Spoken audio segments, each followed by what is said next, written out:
Yo me propongo esta tarde, en verdad es una conferencia donde básicamente debemos observar que lo que hay en nuestros países como ley no es un reflejo directo o justo de lo que es la ley de Dios que se nos enseña en las Sagradas Escrituras. Pablo escribió a Timoteo estas palabras en el capítulo 1, versículo 9, empezando en el 8, pero sabemos que la ley es buena si uno la usa legítimamente. Note bien, legítimamente.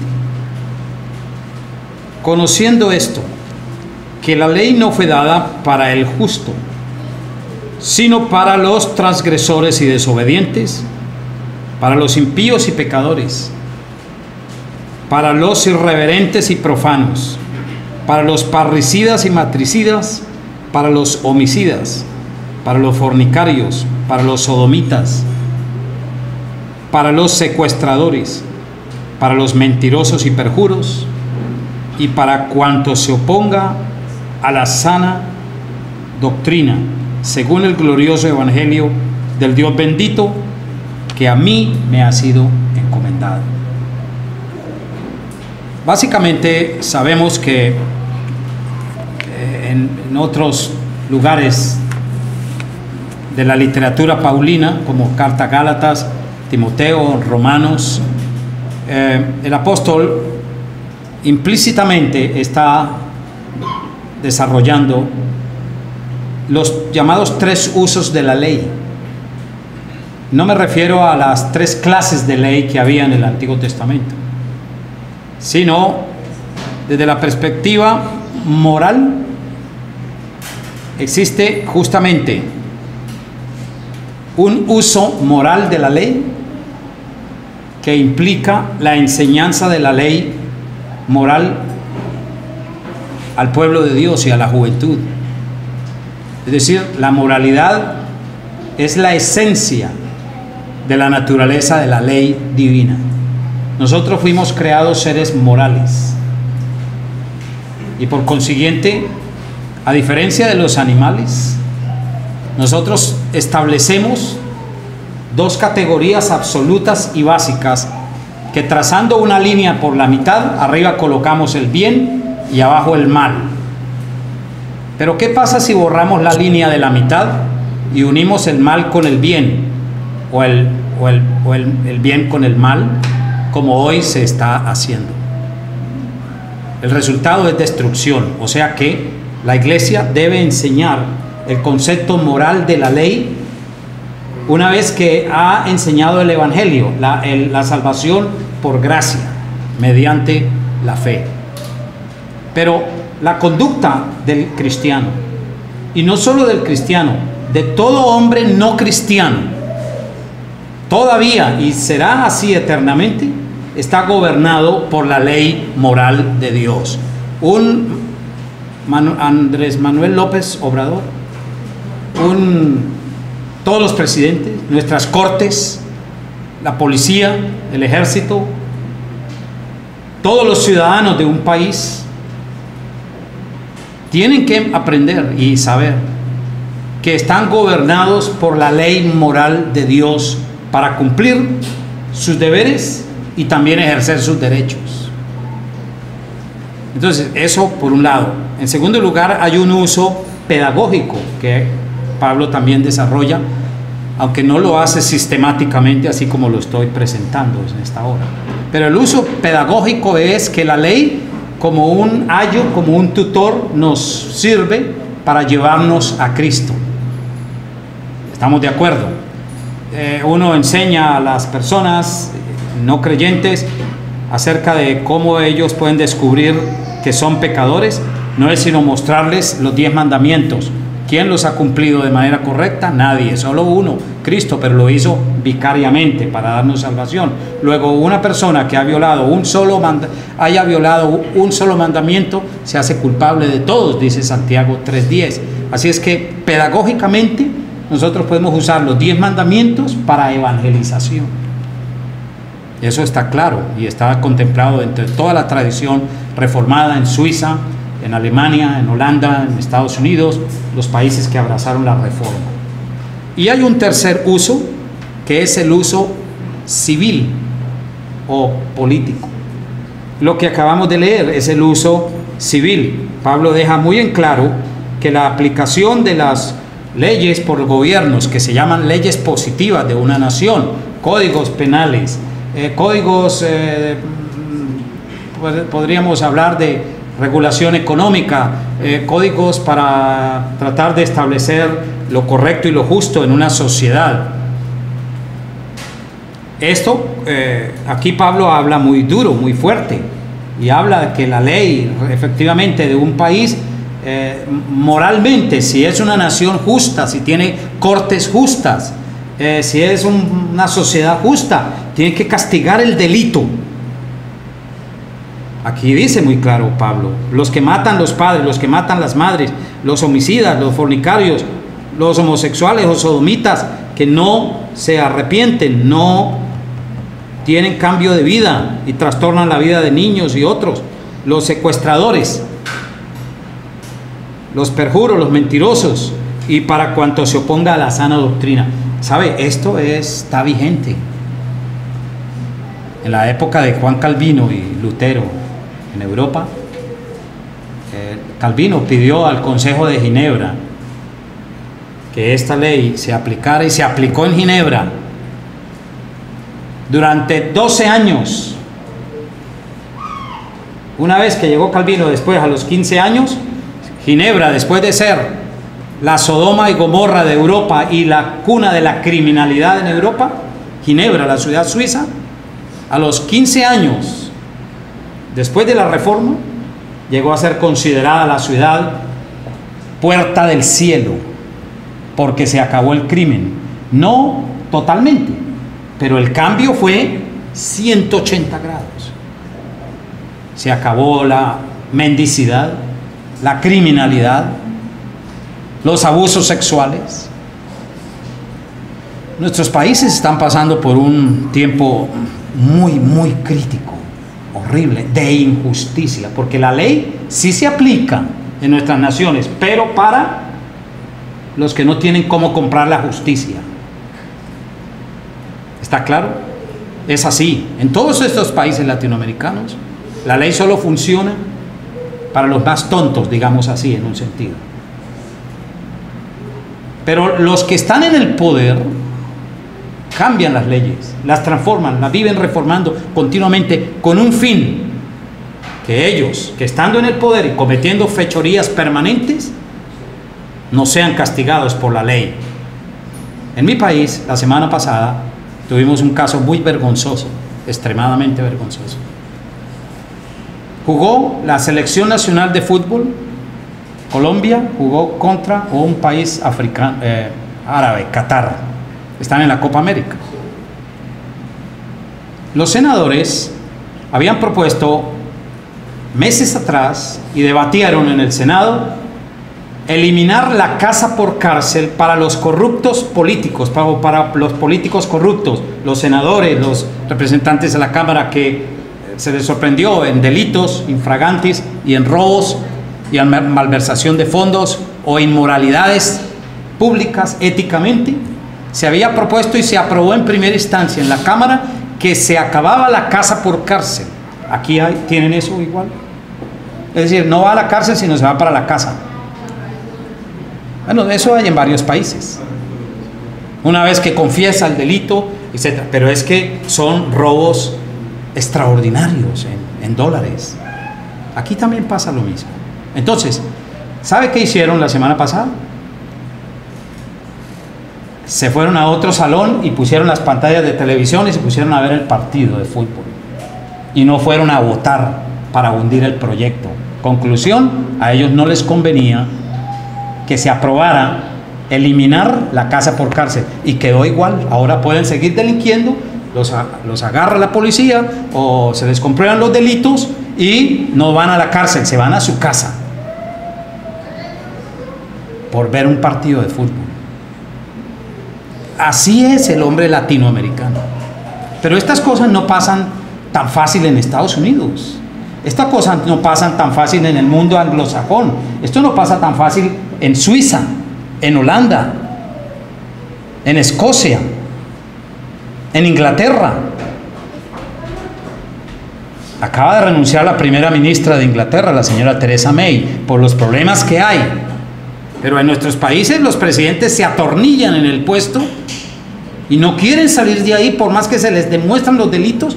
Las cortes compran magistrados, compran jueces, compran abogados, hacen de todo. Puede que las evidencias sean inmensas que van en contra de ellos, pero hay abogados tan hábiles que ¿qué hacen con los códigos y con las leyes? La ley está escrita en el papel y dice textualmente qué es lo que hay que hacer cuando se comete un delito, pero un abogado tramposo, magistrados, jueces, ¿qué hacen con la ley? La tuercen. Y eso también habla los profetas mayores y menores, como también en Israel. Es un problema del pecado humano, torcer la ley, torcer el derecho. Dios había dicho desde un principio en el libro de Deuteronomio: jueces justos pondrás en el pueblo y harán justicia. Dios es un Dios de justicia. Dios, por su atributo santo de ser bueno y perfecto moralmente, uno de sus atributos más importantes es que Dios es un Dios justo. Trata a todos con justicia, pero también castiga el pecado y el delito. Pero ahora bien, yo quiero llevarles a que ustedes comprendan por qué la ley de Dios no fue la que formó la estructura social, política de nuestros países. ¿Qué fue lo que formó, más bien, a diferencia de los países europeos protestantes y la misma Estados Unidos, los mismos Estados Unidos? Básicamente, nosotros en América Latina, al ser el producto de la cultura hispano-católica, lo que ellos trajeron con la Contrarreforma o el Concilio de Trento fue el sistema tomista de enfocar la ley de Tomás de Aquino. ¿Han escuchado Tomás de Aquino? Algo de ese filósofo y teólogo católico. Muy importante fue Tomás de Aquino. Pero esencialmente, antes de Tomás de Aquino, cuando los íberos y los celtas llegan a la península ibérica, que son prácticamente los antepasados culturales de nosotros, por eso hablamos español. Allá llegan godos, visigodos, ostrogodos, estaban los celtas y los íberos, que era un pueblo del norte de África. O sea que también nosotros tenemos herencia africana, porque al español se le conoce como el eterno africano, pero eran de raza blanca. San Agustín tenía algo de enrasado con íbero, era de raza blanca, aunque su mamá, San Agustín de Hipona, era negra, era de raíz africana. Interesante. Así es que cuando llegan a la península ibérica estos pueblos, y luego vino el Imperio Romano hacia el año 250, invade la península ibérica, se forma allí una mezcla de muchos pueblos y peleaban unos con otros, y los romanos lograron expulsar a los demás y fueron los triunfadores, y ellos imponen su derecho romano en la península ibérica. Luego ya había leyes visigodas, ostrogodas, los españoles estaban allí. Una vez que Roma triunfa, pues los españoles antiguos, los íberos, se someten, lo mismo los celtas, y con el correr de los siglos en la península ibérica se instauró también un concepto de ley que, al igual que lo hizo Tomás de Aquino, por eso llegó muy fácil el tomismo a España. La ley estaba escrita en un papel, pero no se interpretaba literalmente, sino abstractamente. ¿Qué quiere decir eso? Que era la razón humana la que decía qué se debía hacer con la ley, pero no aplicarla directamente cuando alguien cometía un delito. Yo les hago una pregunta respetuosamente. ¿Aquí en México la impunidad tiene un alto porcentaje? En toda América Latina es igual. Pero vaya a ver usted en Estados Unidos, si perdonan los delitos, o se pasan por alto más bien los delitos que aquí se cometen en toda América Latina, como el asesinato leve, como las violaciones carnales de niños y niñas, como las injusticias más flagrantes de gobernantes, los robos descarados que se hacen. Y para los poderosos no hay castigos. ¿Quién los castiga? Si tienen todo el poder monetario. Pero en Inglaterra no es así. Usted no ve esos escándalos. ¿O sí? Si hay un escándalo, inmediatamente renuncia el primer ministro. ¿Cuántos primeros ministros ha tenido Inglaterra en los últimos 5 años? 4. Casi 1 por año. Acaba de renunciar la señora May, como les dije. ¿Por qué? Son pueblos que tienen una tradición de respeto a la ley. Pero en Latinoamérica no tenemos una tradición de respeto a la ley, porque esto no se enseña desde la niñez, desde el hogar. Yo he visto aquí cómo también conducen mal. Ayer yo iba con un hermano y casi sufrimos un accidente. Se agarró el uno al otro. ¿Sí? No hay respetos por leyes de tránsito, no hay respetos por nada que sea un contexto de orden, de legalidad, de reglas, normas. Los latinos no nos regimos por reglas ni normas, ni cumplir a cabalidad con el tema de ley. No tenemos esa costumbre. No existe en América Latina. Por eso hay tanta criminalidad. Mire, los asesinos, los criminales campean, van de un lado a otro, habiendo cometido delitos, asesinatos y crueldades contra gentes. Y ellos están sueltos. En mi país, Colombia, hay muchos criminales y ya no los meten a la cárcel porque no hay dónde meterlos. Y han cometido delitos atroces. Y con todas las comprobaciones encima o pruebas, y de alguna manera solo pagan 2 meses, 3 meses y siguen asesinando. Y no hay ley en ese sentido. Entonces mi conferencia va orientada al hecho de que somos nosotros los cristianos también los que tenemos que, primero, empezar con un concepto de ley moral, es decir, la aplicación de la ley moral no para salvación, porque ya somos salvos en Cristo, somos salvos por la gracia, pero la ley desde el punto de vista del uso moral nos sirve como una regla, como una guía moral y espiritual para gobernar nuestra conducta. ¿Lo ve claro al respecto? ¿Aquí hay algún abogado o abogada? ¿Alguien? ¿Estudió derecho? ¿Ejerce el derecho? Bueno, ¿algunos están estudiando derecho? ¿Quién? Levante la mano. Hermano, muy bien. ¿Le llama la atención el tema? ¿Pero a usted solo? ¿A los demás? También.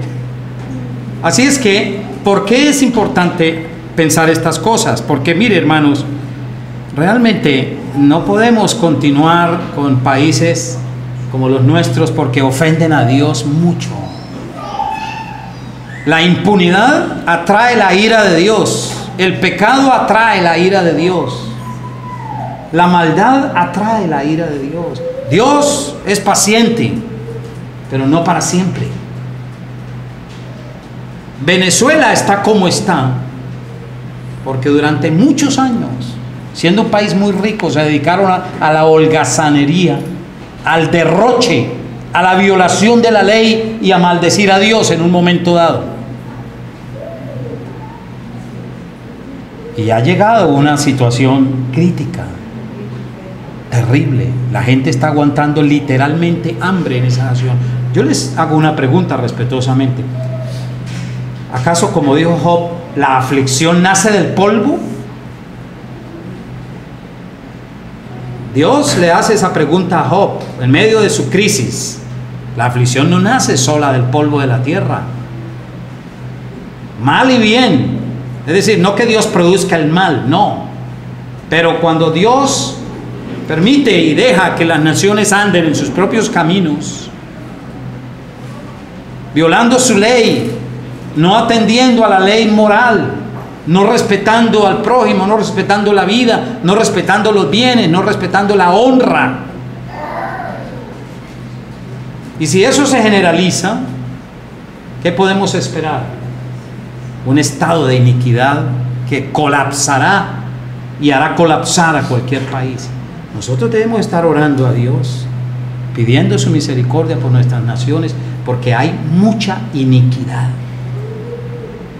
Mire todo lo que se está levantando a nivel sexual. Es inadmisible lo que están haciendo los gobiernos, aprobando que a los niños se les enseñe que no nacieron varones, o a las niñas que no nacieron niñas, sino que tienen que esperar a que tengan 12, 13 años, al final o al comienzo de la pubertad, para que ellos decidan qué género quieren escoger, y los maestros les están ofreciendo 50 géneros. ¿Cómo podemos permitir esto? Si hay un Dios en los cielos que está mirándonos y está observando todas las cosas en la tierra. Su pueblo tiene que hablar y tiene que decir, y debemos apoyar cuando se trate de ir en contra de todas estas aberraciones. En cambio ellos sí tienen una agenda y trabajan todos los días y se reúnen y planean y planean y planean, y ya se han tomado la educación, el derecho, la medicina y la política en todo el mundo prácticamente. Queridos hermanos, en realidad, miren, nosotros tenemos un dicho que dice: leyes perfectas y costumbres podridas. Las leyes que se hacen en este país, en el papel, son correctas. En Colombia también, en todos los países, porque hay un sentido de moralidad todavía en el hombre. El hombre no ha llegado, a pesar de ser un ser caído, no ha llegado a la condición de ser un demonio. No, claro, hay momentos en que el hombre entra en las peores crisis morales, como en la época de la Segunda Guerra Mundial, por ejemplo, que Hitler llegó a ser un monstruo en este mundo. Lo fue Stalin en Rusia, Mao en China, muchos otros. Por ende, es importante ver que el pecado que todavía anida en el corazón del pueblo latinoamericano, de todos los hombres, todas las personas que no están en Cristo, por necesidad circunstancial de la carne,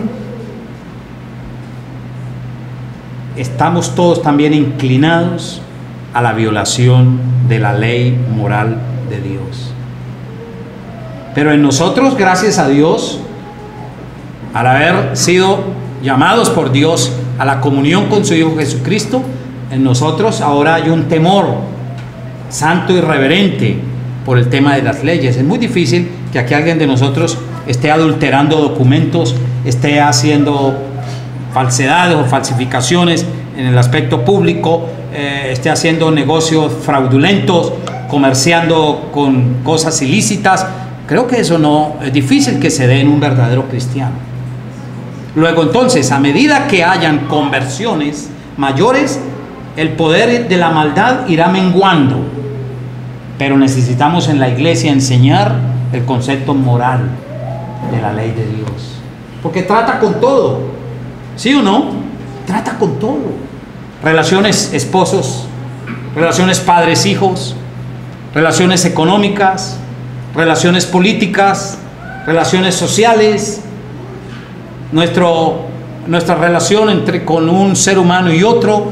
Pero note usted que las regulaciones que se están dando hoy en estos países a nivel ético y moral van en contra de la moralidad bíblica. O sea que con el paso de los años, a menos que Dios intervenga, pero con el tiempo a nosotros se nos va a volver algo bien difícil mantener nuestra vida cristiana públicamente.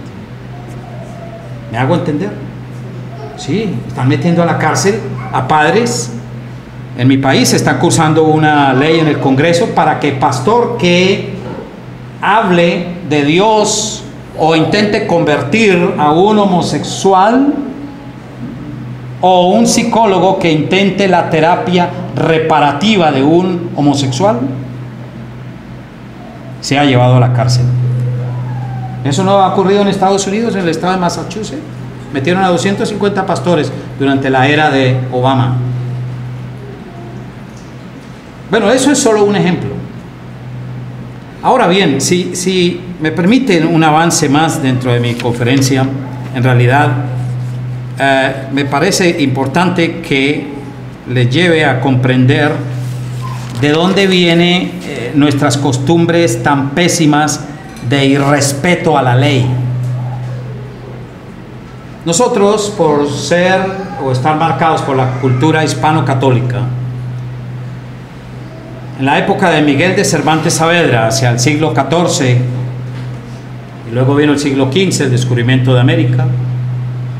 Si usted mira la novela El Quijote, el Quijote era un caballero, pero tenía a su lado un compañero de armas, que era un hombre con un estómago muy grande, era el bonachón, y el Quijote trataba de ser un caballero, un hidalgo, alguien alto, delgado. El Quijote era delgado, Sancho Panza era regordete, era mujeriego, tomatrago, y le gustaba la vida carnal, y muy comilón, demasiado comilón. Pero Miguel de Cervantes lo que hizo con esta novela fue tipificar lo que era el español del siglo XIV, XV y XVI, que hacia allá se dirigía después lo que quedó o impreso de la novela, y llegó a ser muy famosa a nivel mundial. El Quijote era idealista. El Quijote soñaba con ciencia, soñaba con hacer que la sociedad española no fuera lo que era, porque era muy carnal, era muy injusta, no cumplía la ley, a diferencia de los italianos y los ingleses, pese a que no se había dado la reforma todavía. La reforma empieza en 1517. Pero otros países eran muy distintos a España. En España se conjugaban todas las picardías, las carnalidades más grandes que tenía la sociedad española. El español del siglo XV y XVI era muy distinto al español del siglo X, con ejemplo Alfonso el Sabio, que mantuvo un país más organizado. Pero con el paso del tiempo las generaciones se fueron degenerando, porque no había un concepto de ley moral que enseñara y que mantuviera al pueblo en un orden.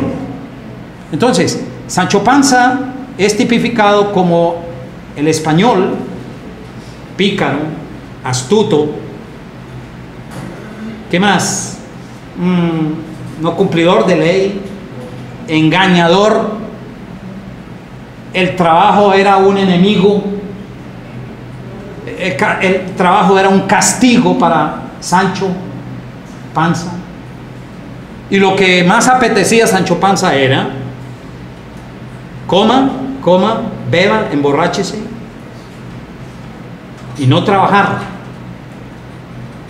Porque para el español y para el mundo europeo en esos tiempos, el trabajo era un castigo de Dios.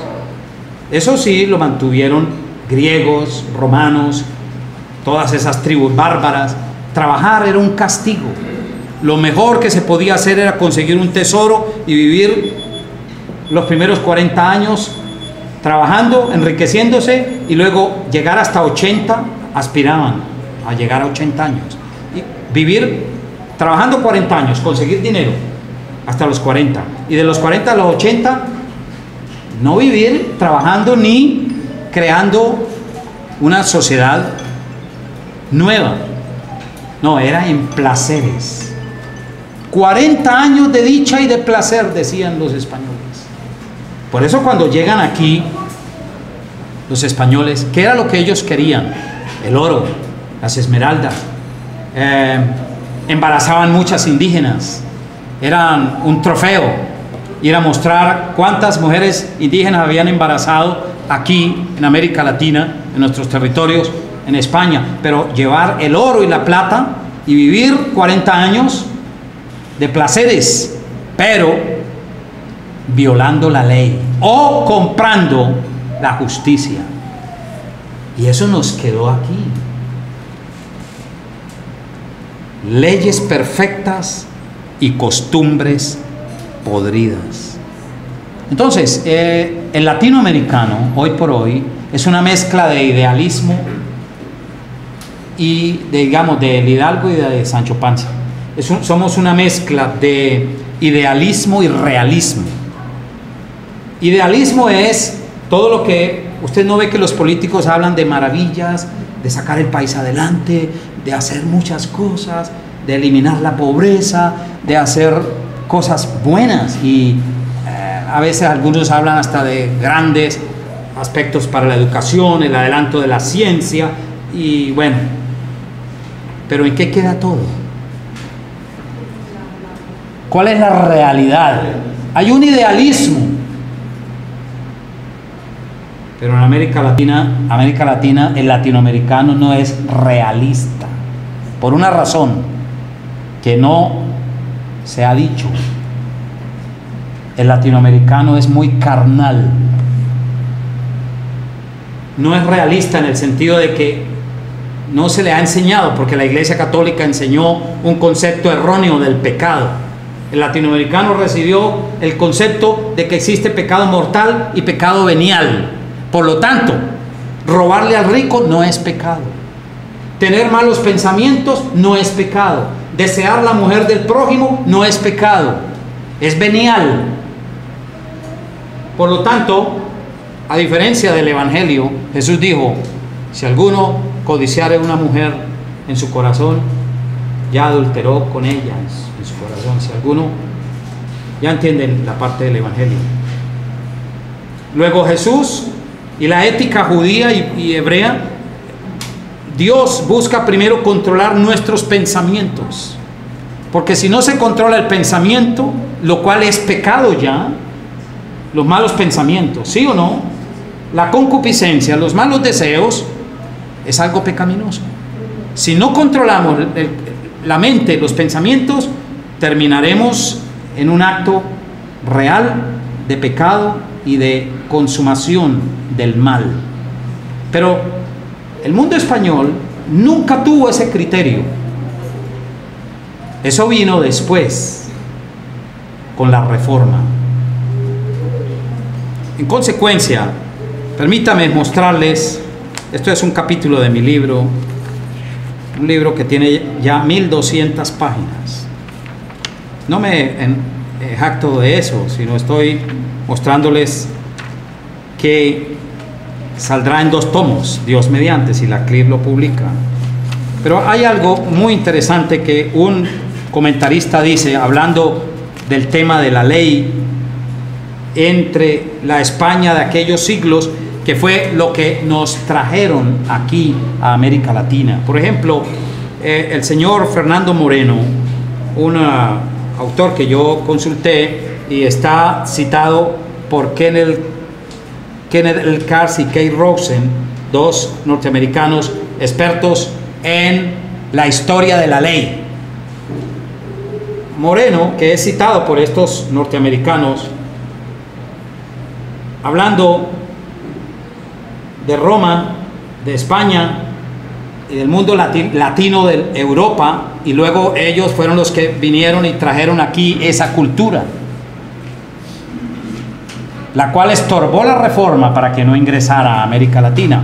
Dice esto Moreno, unas frases leo solamente: el intento romano para legislar sobre la base de la razón fue una expresión de pensamiento idealista.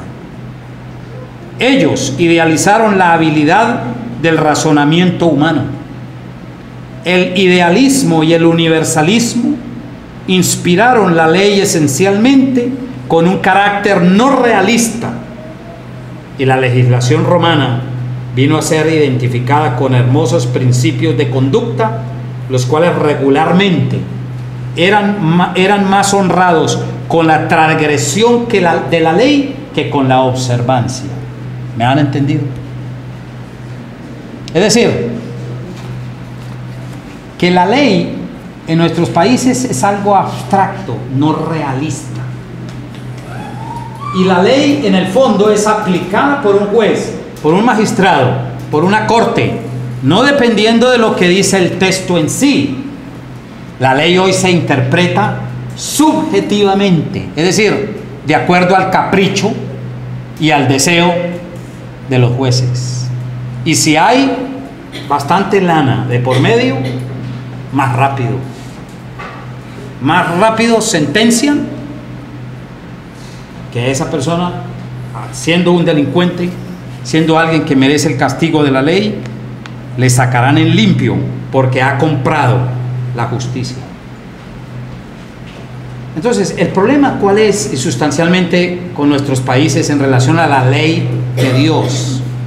Mire, realmente lo que cambió a Europa y los países que pudieron cambiar y luego de ese cambio lograron aplicar un concepto de ley más bíblico, más de acuerdo a la voluntad de Dios, más con un respeto profundo de la moralidad de la ley, fueron los países que se salieron de la órbita romana del papado e instauraron la Biblia como el libro de la ley de Dios, ya junto con el Evangelio, ¿de acuerdo?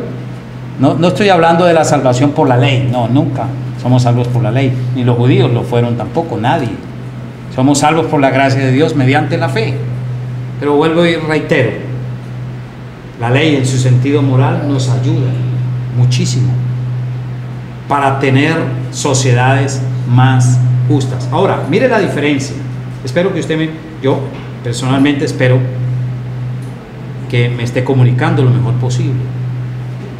¿Cuál es la diferencia entre un concepto de ley abstracta y un concepto de ley realista y absoluta?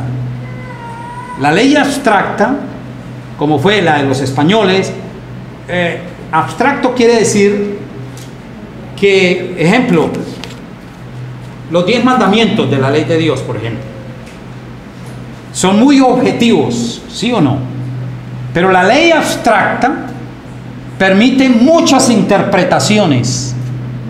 O sea que los jueces interpretan hermenéuticamente la ley, no de acuerdo a lo que dice el texto literalmente, sino de acuerdo a hoy. Es abstracto, ¿por qué? Porque la ley se interpreta de acuerdo a filosofías, ideologías o lo que el juez cree.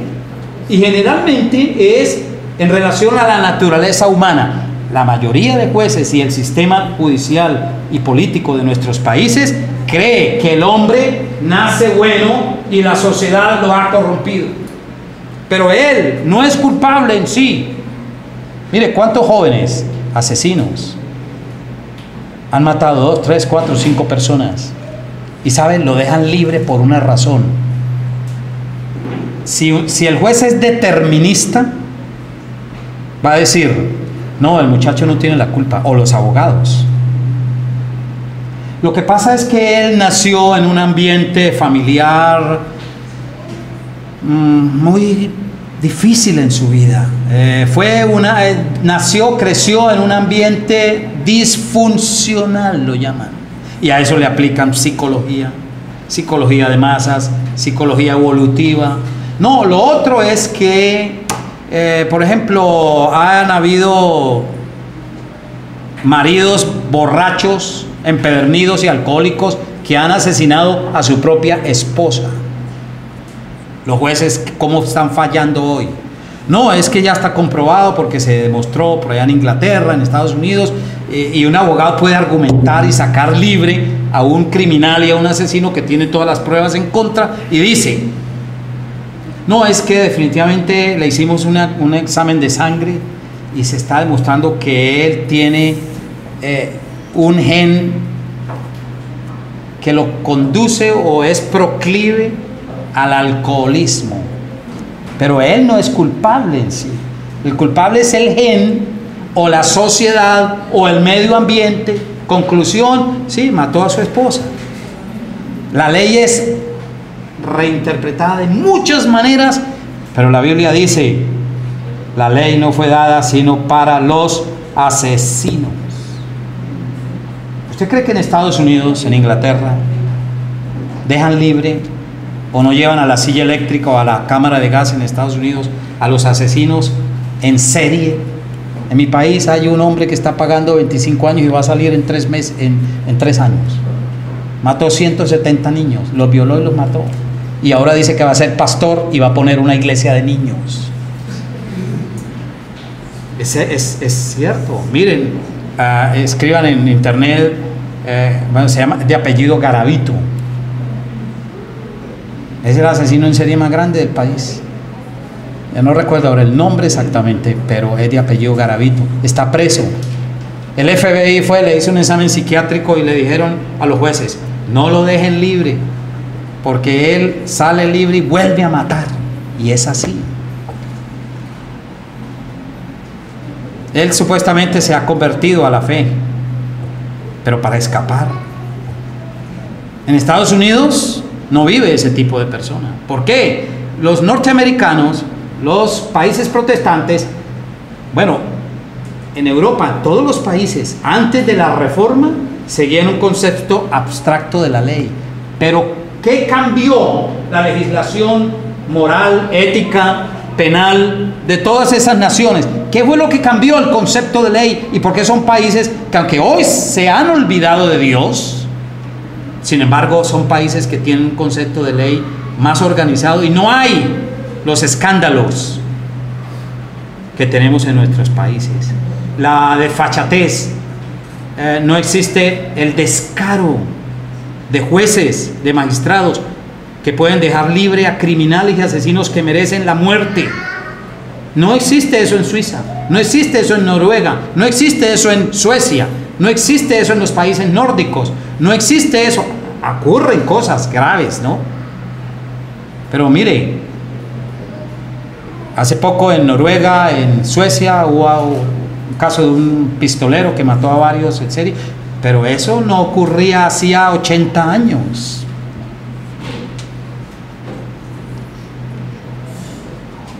¿Qué es lo que pasa? Esos países tuvieron el influjo de la palabra de Dios y conocieron el concepto de una aplicación de ley bajo un criterio de verdadera justicia. Pero como eliminaron el concepto de la ley abstracta, es decir, no se puede interpretar de cualquier manera, se remitieron al criterio de la ley moral divina, porque eso fue lo que dio origen a las legislaciones modernas en los países protestantes, y les ha ido mejor, repito, pese a que se han olvidado de Dios. Compare usted la Corte Suprema de Justicia de los Estados Unidos con la Corte Suprema de Justicia con cualquiera de nuestros países. Claro, los norteamericanos no son santos perfectos y cometen muchos errores también, pero no al grado de las cosas que vemos en nuestras naciones. ¿Me explico, hermanos? Para culminar, de verdad, mi conferencia es, si Dios quiere y se edita el libro, les prometo que les enviaré algunos gratuitamente, pero no voy a decir cuántos.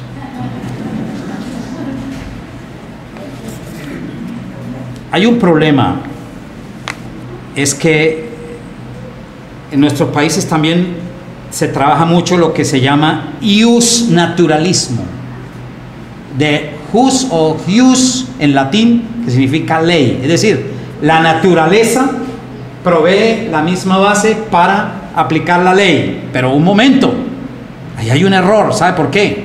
Porque nuestra naturaleza es caída.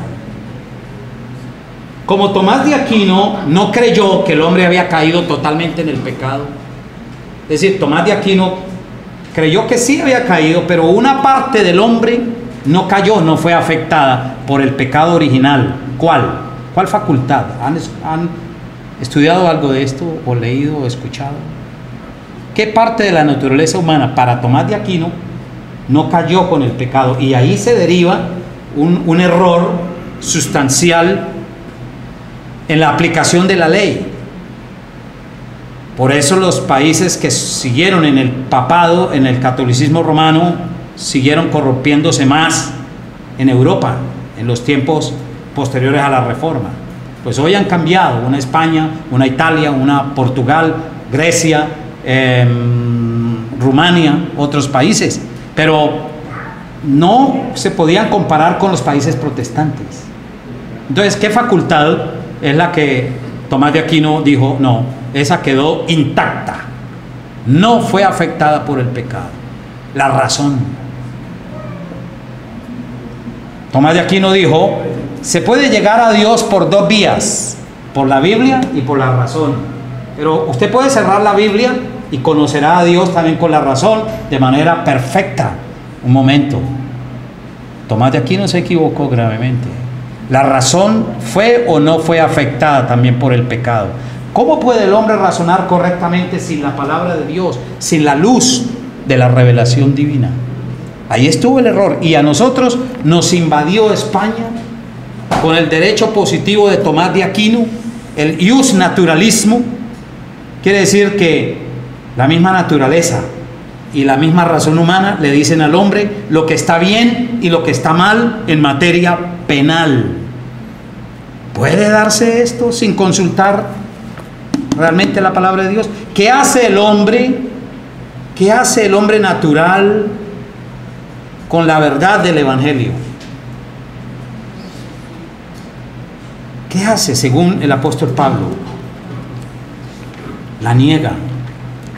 Segundo, Romanos 1, Romanos capítulo 1, 18 y 25. Porque la ira de Dios se revela desde el cielo contra toda impiedad e injusticia de los hombres que detienen con injusticia la verdad. Está hablando de la verdad en general. O sea, los códigos están bien hechos en nuestros países, están bien, pero no se cumplen. No se cumplen. La constitución de cada país latinoamericano, ¿cuántas veces la reforman? Cada vez que llega un presidente nuevo. ¿O aquí no pasa eso? ¿Sabe? La constitución de Estados Unidos lleva 280 años. Y las enmiendas han sido pocas. Pero un país como Ecuador, desde su fundación hasta el siglo XX, cambió la constitución 85 veces. En México, no sé mucho la historia de México, pero también hay cambios. ¿Pero para qué? Para favorecer a quienes. No al pueblo, no a la gente, no para hacer justicia a la gente. Los que están en el poder, ellos son sanchopancistas y son hidalgos también. Quijote, Sancho Panzas. Ese es el latinoamericano. Pero el sanchopancismo es 80% y 20% de idealismo. Por eso es que estamos como estamos. Usted háblele a este país de darles comida y trago y música. Un político que quiere salir adelante no es sino que le dé esas cosas al pueblo, pan y circo, y lo logra. ¿Sí o no? Háblele de que les va a regalar dinero, que les va a dar casa, que les va a dar carro, les va a dar beca y perro French Poodle, y el pueblo vota por él. Pero una vez que sube, la ley está escrita, pero no se cumple. Conclusión, mire, pues la conferencia es más extensa, pero no quiero fatigarles más de la cuenta. Mire lo siguiente: los españoles trajeron 5 conceptos de cómo violar la ley, sabiendo ellos a conciencia de que eran delitos y eran pecados. Y eso lo hacían los reyes de España, lo hacían aquí los virreyes, lo empezaron a hacer los jueces, los abogados y todo el mundo. Por eso tú te llamas Eduardo. Estudiar derecho me parece muy importante, pero tienes que tomarlo firme con la palabra de Dios, y no importa que no ganes mucha plata después, pero Dios va a honrar el trabajo de los abogados, los magistrados y toda la gente que hace justicia honestamente con la palabra de la ley de Dios. Los que hacen justicia, ¿serán o no serán bendecidos por Dios? Lo dice la Biblia. Pero mire estos 5 aspectos que nos trajeron de España. Yo no sé si aquí se conozcan de la forma como los presento. Los españoles decían: se obedece, pero no se cumple. Es decir, el rey emitía un decreto, una ley, y aquí los virreyes decían: sí, se obedece, pero no lo vamos a cumplir. Obedece que escuchemos lo que dice, pero no lo vamos a poner en práctica. Eso está vigente en las sociedades latinoamericanas. 2, para nuestros amigos todo. Esto sí se lo escuché, no lo leí, de Porfirio Díaz, el presidente que fue 7 veces presidente de México durante 30 años. ¿Cuánto? La dictadura, el porfiriato. Él decía esto, y también lo dicen todos los presidentes, lo dicen los políticos. Un remedio que nos quedó de los españoles: para nuestros amigos todo, para los extranjeros nada, para nuestros enemigos la ley. Estoy temiendo porque yo estoy aquí como extranjero hoy, entonces. 3, echa la ley, echa la trampa. ¿La han escuchado? O aquí se dice de otra forma: echa la ley, echa la trampa. 4, la ley se hizo para violarla. Y eso es algo costumbrista de nuestros pueblos. Por eso los niños no crecen en ambientes de hogares donde se les enseña a respetar la ley, la justicia, la convivencia. Es un caos. ¿Quién tiene la autoridad de enseñar estas cosas? Con verdadera autoridad, nosotros. Primero, en la aplicación en nuestros hogares, como ejemplo, ¿de acuerdo? Y haremos diferencia en la sociedad, pero nos costará, pero Dios bendecirá nuestras vidas y nuestra nación. Y por último, los españoles decían: todo español está facultado para hacer lo que se le dé la gana. Los gobernantes repiten eso. Hermanos, este era más o menos un análisis general, no tan específico en algo, pero quería hacerles ver a través de esta conferencia cómo el concepto de la ley de Dios debe seguir primando para cambiar las costumbres podridas de nuestras naciones. Porque aunque la ley que hay en nuestros países están redactadas en general correctamente, pero no hay intención de cumplirla. ¿Por qué? Porque no conocen al Dios cuya naturaleza es justicia, es rectitud, es un Dios santo, un Dios justo, un Dios perfecto. Y si nosotros somos hijos de Dios, debemos imitarle a Él moralmente, en toda la expresión de la ley moral, como regla de vida para nosotros, no de salvación, de vida. Quería comentarles esto y muchas gracias a ustedes, queridos hermanos, por participar en esta hora. Como sé, no era un tiempo que ya tenían antes así, pero por mi visita les doy infinitas gracias. Que Dios les bendiga ricamente.